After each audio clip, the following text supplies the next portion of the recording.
అలా తెలుగు రాష్ట్రాలని కలిచివేసింది మాట. అంటే ఆ చిన్న అమ్మాయిని ఎవరు చంపారు, ఏ రకంగా చంపుంటారు, ఏంటి అనేది ఒక 3-4 రోజుల పాటు ఒక సస్పెన్స్ నెలకొంది. కానీ ఒక 10th క్లాస్ అబ్బాయి, 14 ఇయర్స్ సార్ ఆ అబ్బాయికి, అంటే అంత క్రూరంగా ఒక బ్యాట్ను దొంగిలించడానికి వాళ్ళ ఇంట్లోకి వెళ్ళి ఆ అమ్మాయి చూసిందని చెప్పి 20 కత్తిపోట్లు సార్.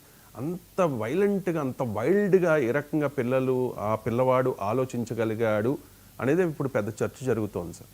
ఏం సార్ ఇటువంటి ఒక ఆ థాట్ రావడానికి గల కారణం ఏంటి? ఆ పిల్లవాడు ఎందుకు మారాడు అంటే మీ విశ్లేషణ ఏంటి సార్ దీని మీద? ఎందుకంటే మీరు కూడా చాలా కేసెస్ ఇటువంటి చూసి ఉంటారు ఒక ఐపీఎస్గా. ఏమంటారు సార్? ఇది చాలా దురదృష్టకరమైన, అత్యంత నిందనీయమైన కేసు. ఒక అబంతు శుభం తెలియని ఒక పాపని ఈ విధంగా అత్యంత క్రూరంగా చంపడం అన్నది చాలా హృదయాన్ని కలిచివేసే సంఘటన ప్రతి ఒక్కరికి కూడా. ఎందుకంటే అక్కడ ఉన్న ఫొటోస్ కూడా ఎవరో పంపించడం జరిగింది. అందులో ఎంత దారుణంగా అతను చేశాడో అన్నదాన్ని చూస్తే అసలు ఇలాంటి వ్యక్తులు కూడా ఉంటారా సమాజంలో ఉంటుంది. ఆ తర్వాత ఇన్వెస్టిగేషన్ తర్వాత ఫైనల్ గా ఇంటి పక్కన ఉన్న ఒక, మీరు చెప్పినట్టు ఒక జూనియర్, అంటే 16 సంవత్సరాల లోపల ఉన్న పిల్లవాడు ఈ విధంగా చేశాడు అంటే వ్యవస్థ ఏ విధంగా వెళుతోంది, ఆలోచనలు ఏ విధంగా వెళుతున్నాయి, దీని గురించి కూడా మనం మాట్లాడాల్సిన అవసరం. సామాజిక మాధ్యమాల ప్రభావానికి ఇది ప్రధానమైన కారణం. దీనికి ప్రధానమైన కారణం సామాజిక మాధ్యమాలు. ఇప్పుడు మీరు సోషల్ మీడియా చూస్తే, యూట్యూబ్లో చూస్తే ఇటువంటి క్రైమ్స్ ఎన్నో అందులో చూపిస్తున్నారు. తర్వాత ఈ క్రైమ్ తయారీ వాళ్ళు ఏ విధంగా ప్రిపేర్ అవ్వాలన్నది కూడా చూపిస్తున్నారు.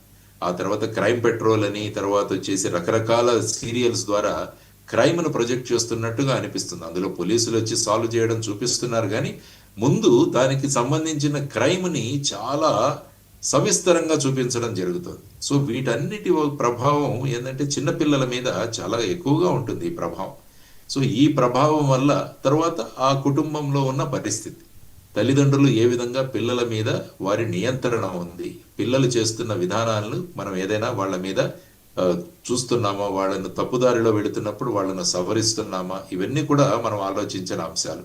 అదేవిధంగా పాఠశాలల్లో ఏ విధమైన పాఠాలు చెబుతున్నారు, కేవలం మార్కుల కోసమే జరుగుతున్న విద్య కానీ పిల్లలలో వారి యొక్క విలువలు కావచ్చు, లేకుంటే వాళ్ళ ఆలోచన విధానాన్ని ప్రభావితం చేసే విధంగా శిక్షణ వ్యవస్థ కూడా ఎక్కడో దూరంగా వెళ్ళిపోతుంది. సో ఇటువంటి పరిస్థితులలో ఈ విధంగా ప్రభావితం చూపించబడే పిల్లలు చాలా మంది తయారవుతున్నారు ఈ మధ్యలో.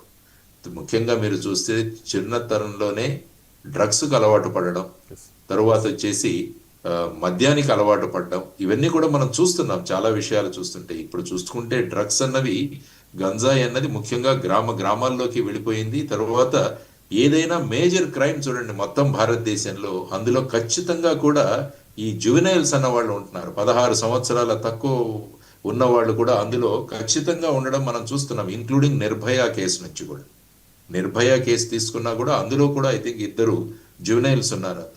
ఆ తర్వాత దిశ కేసు తీసుకున్నా కూడా అందులో కూడా ఉన్నారు.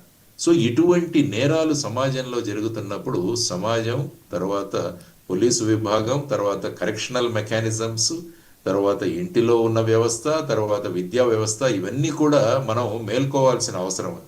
ఇది కేవలం పోలీసుల బాధ్యత అని వదిలివేయకుండా, పోలీసులు ఏంటి, క్రైమ్ జరిగిన తర్వాత దాన్ని వాళ్ళు పట్టుకుంటారు.